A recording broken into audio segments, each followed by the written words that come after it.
안녕하십니까. 오늘은 그 전원주택이나 농막 같은 데에서 그 발생되는 문제점, 특히 난방비에 대해서 한번 나누는 시간을 가지고자 합니다.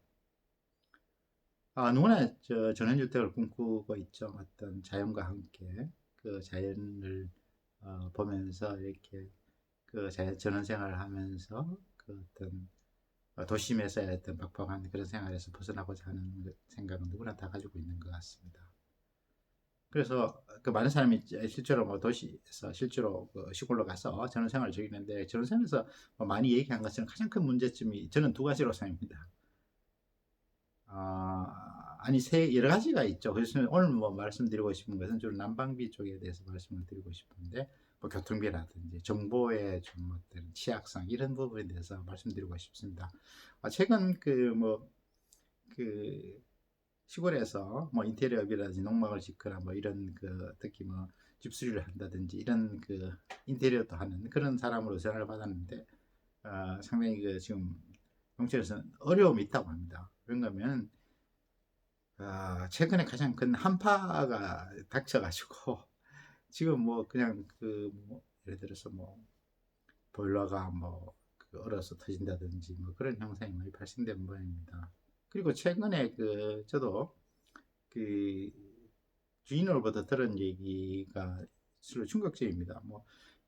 그분은 이제 뭐 전원주택이라고 하지만 실제로 뭐 사이즈는 농막 정도 수준의 조그마한 뭐 자신만의 그런 어떤 뭐 주택이랄까 일단 잠시 있는 휴식 공간이었는데, 뭐 약간 그거보다 좀 클 수는 있죠. 뭐 그렇긴 한데 이제 혼자 이렇게 지내고 있는데 그 부분이 난방비로 60만이 나왔다고 합니다. 물론 그것도 최근에 아직까지 뭐 한파 전의 일이었습니다. 그 왜 그러냐고 했더니 요즘 뭐 시골에서는 난방을 쓰는 방법이 여러 가지 있겠습니다만 보일러로 하는 경우도 있지만 뭐 보일러가 좀 위험할 수도 있고 이래서 주로 쓰는 게 전기 판넬이라든지 이런 쪽을 많이 쓰고 있습니다. 전기 판넬을 쓰다 보니까 엄청나게 그렇게 나왔다는 것입니다. 그 혼자만이 아니고 주위의 사람들이 판넬 쓴 사람이 다 그렇게 나왔다고 이제 충격을 받아서 하고 있습니다. 그래서 조그만 서울에 같은 데는 뭐 아파트에 나무 겨울에 하더라도 뭐 관리비가 그렇게 많이 나오지는 않지, 관리비는 거의 다 포함되는 개념인데 여기는 난방비만 전기료만 60만 원 정도 갔다 하니까 그게 충격이라고 할 수 있죠.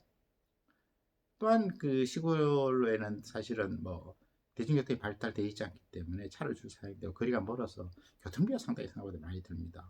또 대중교통을 사용함에 있어도 또 굉장히 많은 시간과 소요가 되고 또 비용도 엄청나게 됩니다. 예를 들어서 그 서울 원교에서 서울 오는 데는 뭐 예를 들어서 뭐 버스를 타고 뭐 지하철 타고 또 지하철 갈아타고 간다 보면 그 비용도 만만치 않게 되고 시간상으로도 엄청난 손실이 발생되는 것 같습니다. 그래서 저희가 꿈꾸는 전원생활이라는 것이 그렇게 뭐 이렇게 낭만적일 수만은 없는 것도 사실입니다.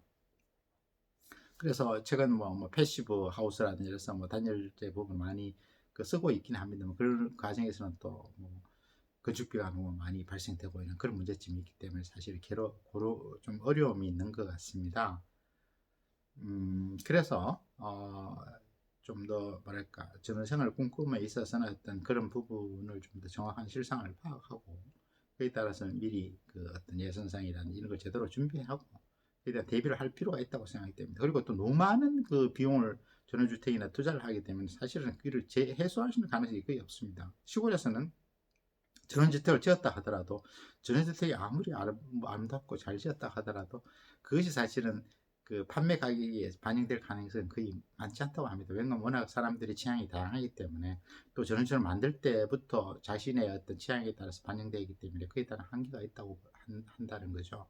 그런 측면에서 좀 신중하게 할 필요가 있다고 보십니다. 그래서 혹자는 도심농업, 도심농업에 대해서 많이 얘기를 하고 있다. 실제로 예를 들어서 뭐 서울시청 같은 데도 보면은 예를 들어 수직된 공간에 벽에다가 막 그냥 나무를 다 심어 놓은 경우가 많죠.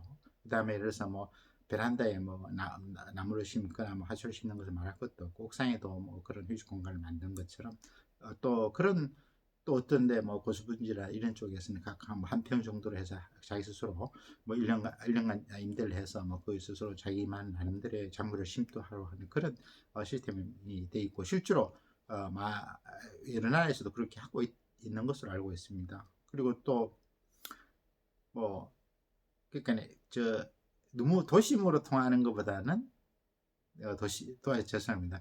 그 시골만으로 가서 전원생활을 꿈꾼다기보다는 도시에서 어떤 전원적인 삶을 누릴 수 있는 그런 부분을 시도하기도 하고요. 저 개인적으로 생각하는 하우스와 오피스를 결합하기 위해서 서울과 같은 어떤 도심지와 근교 시골에 두 곳을 조그만 사이즈로, 그러니까 뭐 시골이면 농막 같은 게 좋을 것 같습니다. 적은 사이즈로 해서 세컨드 하우스 개념, 괴테가 좋아한 그 가든 하우스, 약간 별장 개념인데 상대적으로 농막은 그 유지 비용이 적게 든다고 볼 수 있습니다. 왜냐하면 일가구 주택에 해당되지도 않고, 뭐 그 다음에 유지 비용도 뭐 적절하게 자기 스스로, 요즘 작은 집 뭐 아카데미 이런 데가 있어서 스스로 뭐 자기가 그 집을 지을 수도 있고 하니까 그런 과정을 통해서 한다면 여러 가지 이점을 가질 수 있지 않겠습니까? 저 개인적으로는 뭐 사실 서울 공교에다 하나 뭐 이렇게 그 농지를 하나 매입해서 거기다 농사를 하나 설치한 적이 있습니다만, 그 프로젝트를 지금 한 10년 계획에서 한 15년을 바꾸고 있습니다. 그만큼 그에 대해서 많은 돈을 투자할 수는 없다는 것이죠. 다만 저 개인적인 어떤 노동력만 투입을 할 생각을 하고 있습니다. 그래서 그 과정을 즐기려고, 그 결과에 대해서 연연하지 않는 거죠. 저는 뭐 나이도 있다 보니까 뭐 한 15년 후에 뭐 아니면 그 어떤 결과를 드러낸다고 해서 큰 의미는 없다고 생각되었습니다. 다만 그 과정에서 제가 배우는 즐거움을 추구하고자 하는 그런 생각을 가지고 있습니다. 네, 감사합니다.